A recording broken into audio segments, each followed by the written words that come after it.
Kumusta po kayo mga ka-nation? Si Ron Vilaro po and welcome to another segment ng Eat and Ron, and this time, may co-host po ako.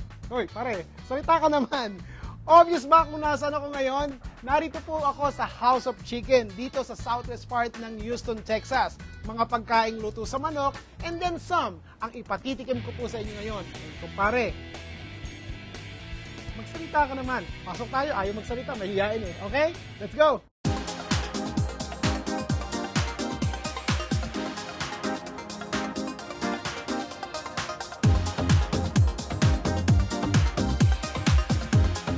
Maan, what do we have here? We have ginataan na manok na may sayote and tanglad. Thank you. You're welcome.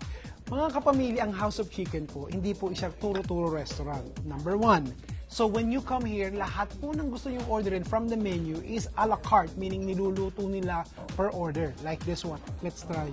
May pechay, which is good, ha? May sayote, may pechay, may sile. The gata, the sayote, the pechay, rolled into one, kasama yung tanglad. Konti lang yung hit ng tanglad. Mas nararamdaman ko yung lasa ng siguro ginger, tsaka chicken. Ang sarap. This is good. This is good.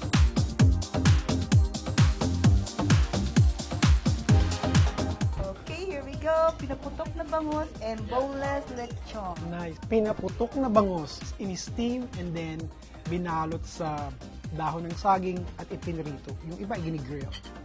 Merong sibuyas, may onions, may lemon wedge. Tikman natin.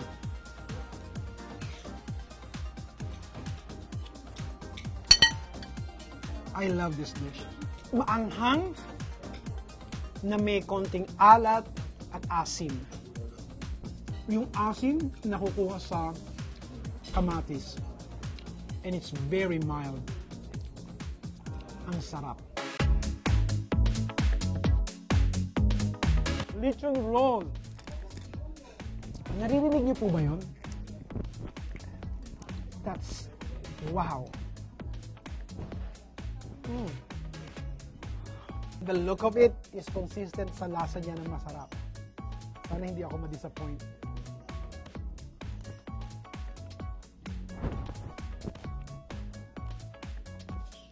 Yes, ang pangalan po, House of Chicken. Dapat to pangalanan din ng House of Chicken and the best lechon roll in Houston. Yung balat, crispy. Narinig nyo?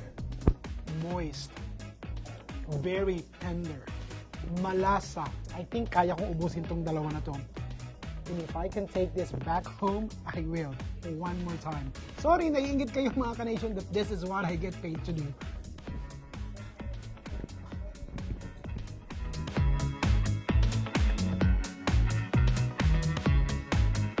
Sizzling pusit. Mukhang adobong sizzling pusit to eh. Magigisa kayo ng bawang, sibuyas, kamatis, add your pusit, your toyo, paminta, bay leaf, sili, and you have adobong pusit. Ang sarap. Si Maan po ang asawa ni Chef Bong na may-ari ng House of Chicken dito po sa Houston, Texas. Nag-enjoy talaga ako sa pagkain. Salamat. Thank you for having us. O ikaw na mag-imbita sa mga kapamilya natin na nanonood. Sa lahat ng mga Filipinos, saka hindi Filipinos, punta po kayo dito at tikman nyo ang masasarap na pagkain dito sa House of Chicken. Mag-enjoy talaga kayo kagaya kay Chef Ron. Okay. Well, thank you. Thank you too. Sige.